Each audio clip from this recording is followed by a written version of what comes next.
Let's take a look at my Fiverr inbox. And this is the part 2 of the Fiverr inbox video that I decided to do because like this, I can show you what kind of clients, potential clients are coming to my inbox, what sort of reply I'm replying to them, and at the same time you can see what kind of buyers they are, like what they're asking, what you can expect, where they're from, etc, etc. So of course I cannot show you all of the information regarding the potential buyer, but still like this we can see the context of the messages. So first of all, I have the last time I replied, it's been about 4 hours. So within those 4 hours, it's I'm recording this on Friday evening, so we're not, let's say, expecting as many messages, but we still got a few timer messages which we will go over.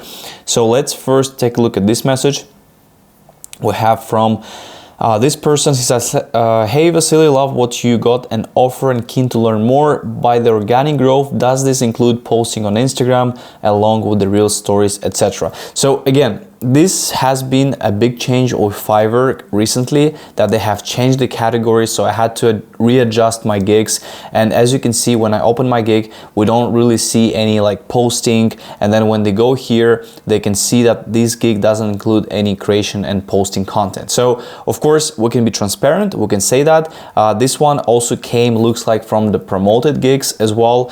Sometimes it's a bit, I would say, you know, the buyer could, let's say, find you organically, and then he will you know, come back to Fiverr, and then he sees you promoted gig, and then he'll message you. So it's a bit, but still it came from promoted gigs as it says here, which is okay, and we can reply. So we can say, of course, hey, thank you for your message, and it's nice to connect with you. I usually try to be nice. If they mention my name, if they give some sort of compliment, I mean, you want to be nice, you want to build that sort of relationship. You don't want to be like, hey, thanks, no, yes. You just trying to be nice. That's always the main point.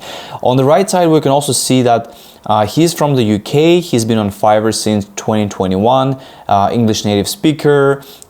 He has also another language, a rating 5, which is his rating. So we can also click on here and we can see you know, just kind of like the experience from other sellers, and we can see he has completed 7 orders. He has average rating 4.8, 36 to 100, order completion rate high, due date of last order October 11th. So he's been recently as well working with someone. Okay, so let's write here the message. Thank you for your message. Thank you for your message, and it's nice to connect with you.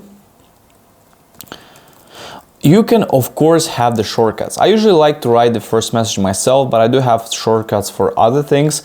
So here the first thing is we need to make sure we can reply to the question, right?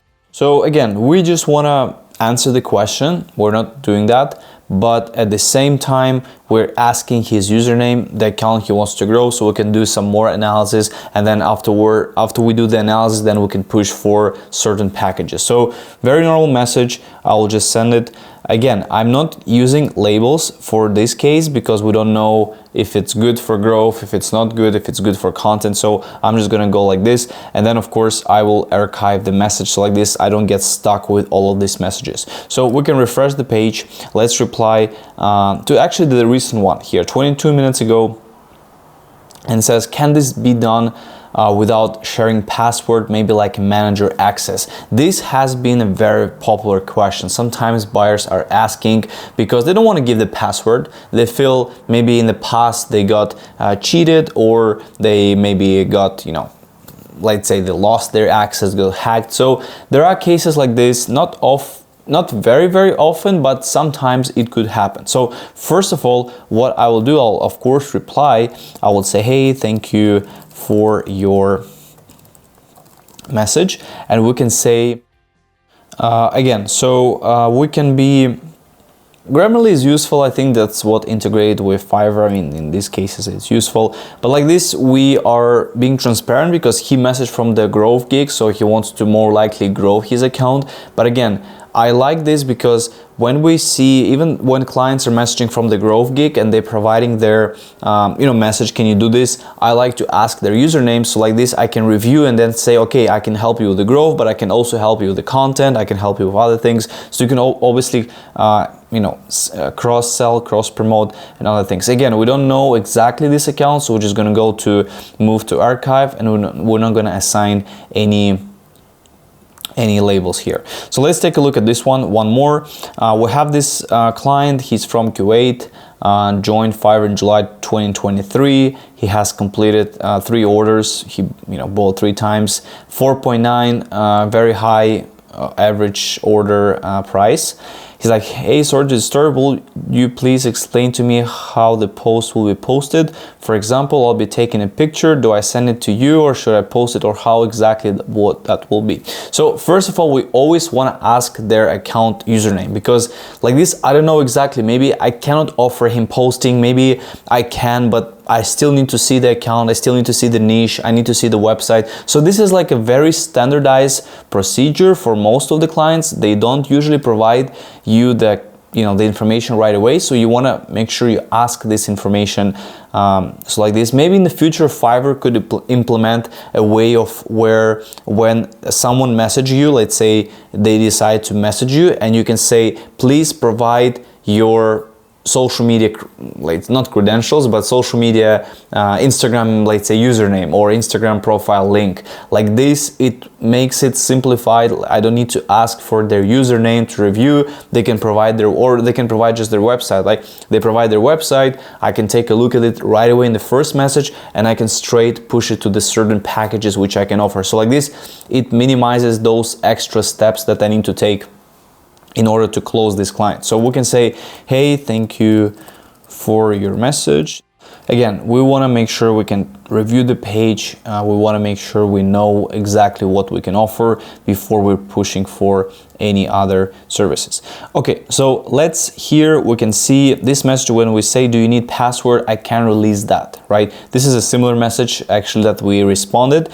I responded, what is your Instagram username? He provided the Instagram username, and we can check the account now, and we can see the page. So wow, that's very big page, 1.6 million followers.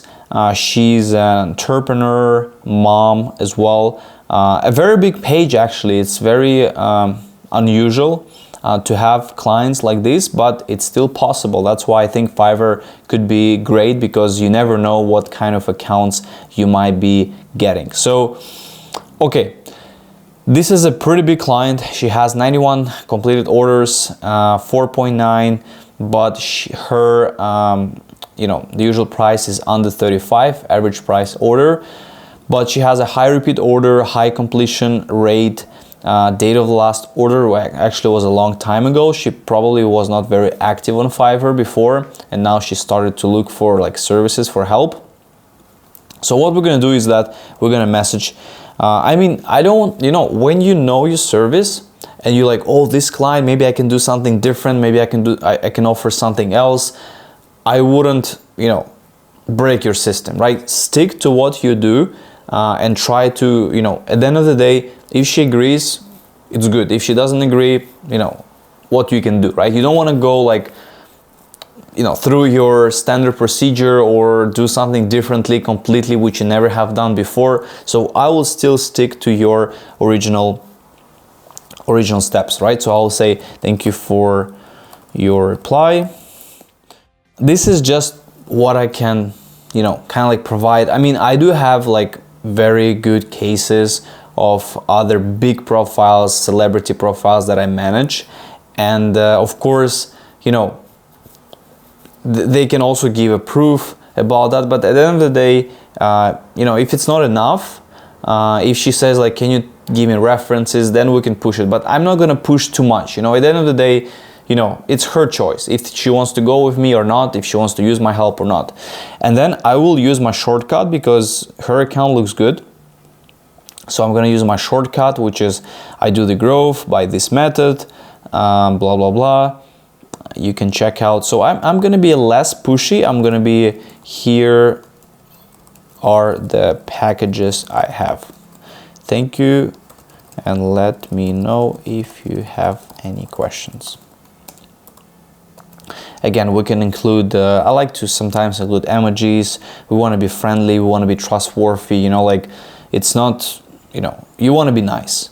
And here, the reason why I mark her a star, because it's a big client, like let's say it's a celebrity client, so it's just, you know, it's good for me to know that, because when I'm communicating in the future or my team member is accessing it, they know that it's like a, you know, it's just a celebrity, so we just need to be extra careful. We need to be extra careful with certain things, and that's, I mean, we're obviously extra careful for everyone, but I think that's good just to know that, you know, the client is there, and you know, that's how we do sometimes. So I think this is normal. So, and then we can say that so this account is growth potential, meaning that it's good to run the growth campaign. So I'm going to mark it as growth potential, and then I'm going to archive it. So like this, you know, we'll see what she replies.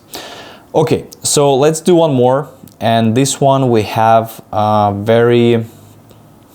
again, we had a conversation on October 10. He responded just now, hey Vasily, I'm going to place order for 6 months for this gig.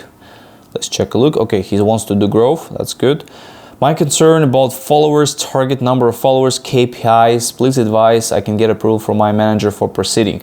A lot of times you'll see on Fiverr that they are buying not for themselves, but they are like employed in the company, and they're talking to you and they're buying for their company, or they're buying for their boss, you know, let's say someone that they employ too. And then my concern, I would target high net worth individuals, celebrities seeking one of a kind, high-end fashion pieces. Competitors, okay, so location. We operate worldwide, but initially we aim to focus marketing efforts. Vietnam, US, Australia, China. Our brand revolves around the following keywords. Again, our Instagram, so we can check their Instagram just to see what they are. 43 posts, I would say high-end content, nice content. Again, you know, like when the clients are like, you know, we want a high-end, we want to like, you know, only these people from these locations. I always explain that we won't be able to get 100% of these people. It's always good to be a little bit, let's say, like not negative, but more pessimistic than optimistic, because that way you don't overpromise, or you don't promise and then not deliver. So let's reply to this message. Hey, we can say, hey, chair, or yeah, chair. I think it is important to list that for sure, you know, because it's, you know, you cannot just target high-end individuals. Even when you run Facebook ads, Instagram ads, in the past you could do that more effectively. Now, because of the privacy, because of other things, you can still like select parameters such as like person who has an iPhone, person who has been traveling recently, person who has been like you know, buying often online. You can still do those things, but it's just, you know, when I run this promotion, organic promotion, I can only see their like Instagram. I can go to their audience of competitor profiles. I can interact with the people. I mean, that's what I do mainly, right? And of course, we cannot just target high-end people from there. So that's a bit tricky. Okay, so we'll just be, you know, clear. We'll see. We're not going to push it, but if they like it, they like it. If not, not. So it's not something that we will be very, you know, pushy about. So guys, this is how mainly we are I'm responding. This is just a few messages, right? Of course, I would like to do this more, maybe do this in another format, but this is how this is done. Hopefully it's useful. Hopefully you can see as well which kind of clients are coming on Fiverr. That's also to show you that you can have a really good, like, you know, it's not Fiverr doesn't mean that you will have clients who wants you to do something for $5.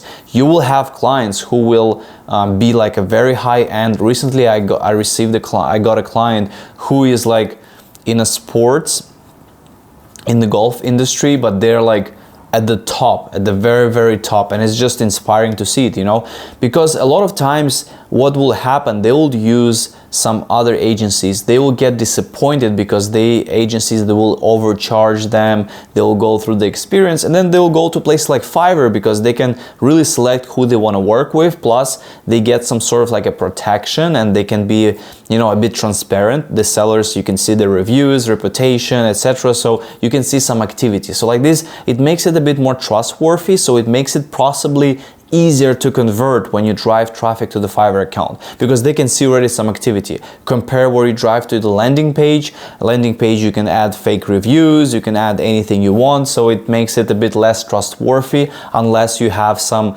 let's say, I don't know, in some other companies you have like videos of them, you have a bunch of social proof, Trustpilot, etc. So maybe in that case it will work. So hopefully that was useful, and feel free, if you have any questions, you can always reach out to me on Instagram. Check out freelancehustle.com for a free course on Fiverr, and I hope that was useful to you.